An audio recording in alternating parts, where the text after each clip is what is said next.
What is up, everybody? Mr. Curtis here. Welcome to Unit 5.1. We're like more than halfway through, I think, all the stuff that we're going to do in global history. So that's some good news.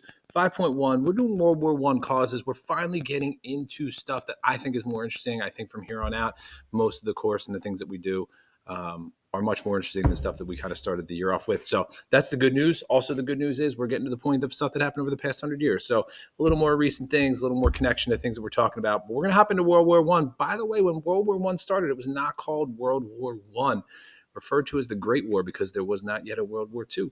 So with that said, just a little background on World War One, like kind of leading into it, what kind of happened before these causes that we're going to get into in a second. The previous time period that we talked about, which is like 1750 to 1900, there's a lot of things going on. There's a huge changes. We have the Enlightenment. We have all these revolutions, which ended kind of this exploration period where countries gained their freedom and independence. Then we have the Industrial Revolution, and then we have imperialism, where the countries are going to go back out because they're industrialized and try and conquer places because of nationalism and economic motivations and religion and social Darwinism.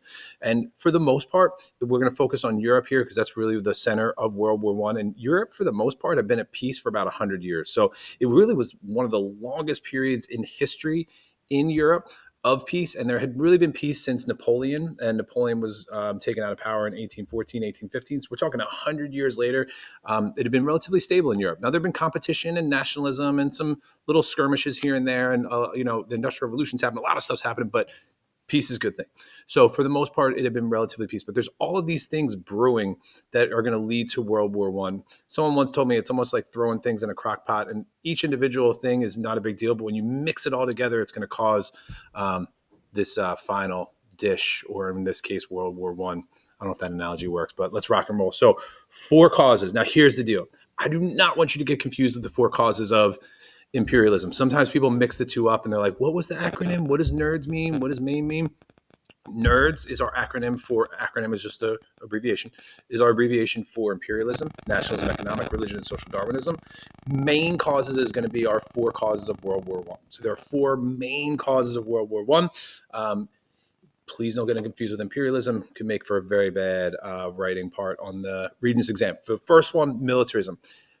Just like it sounds, militarism is the building up of military. It's increasing the size of your military, increasing production of weapons. And what we're going to see from 1890 here to 1914, you can see this huge increase, for example, in Germany, of the building up of weapons. And if you're Germany's enemy, if you're like, France doesn't like Germany, for example, France is looking at this like, why the heck is Germany building up their weapons? If we're not at war, we're at peace. Like, why are they doing this? It must be a reason that they're thinking about going to war. And if you're France, you look at this and you say, and France is in yellow or orange, and you look at this and you say, okay, well, they're building up theirs a little more, so we're going to start building up ours a little more. So it's this competition of building up weapons and trying to, which is going to lead to distrust. So it's going to happen all around Europe. It's a result of the Industrial Revolution. We have better weapons, so we're going to build them up. Number 2, we have an alliance system. Even though we're at peace, we still have an alliance system where we're trying to keep making sure that if we do get attacked, we have people who have our back. And there's really 2 sides or 2 alliance systems that exist in Europe around 1914.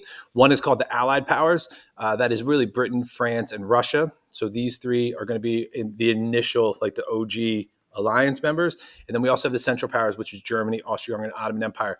Nothing tricky here. Why they call it the Central Powers? Because they are located in Central Europe, which gives which is how they take their name. So these 3 are on one side: Germany, Austria-Hungary, Ottoman, Russia, France, and Britain. Here's the issue with this, and here's why this could cause a war.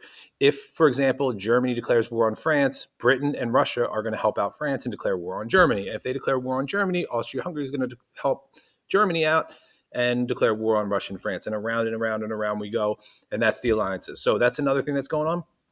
Number 3, we talked about in the entire last unit, before we left for break, which is imperialism. Imperialism, if you forget, is going out and conquering a country, enforcing your beliefs and your ideas on that region or on that group of people. The Europeans are going out, and the Americans are going out and conquering places, enforcing their language and their culture and their monetary system and their government ideas onto people. And they're doing it because of nationalism and economic and religion and social Darwinism. Here's the issue. By 1914, there's really not a whole lot of places left to conquer.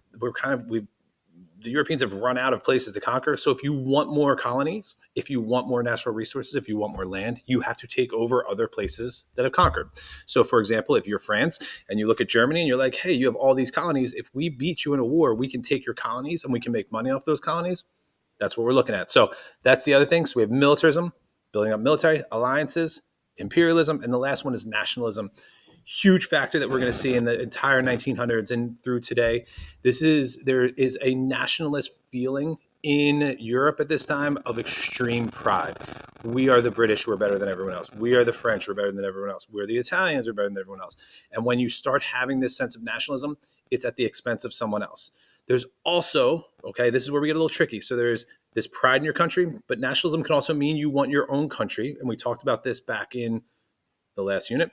And the idea is that there are some areas that are multi-ethnic or multinational.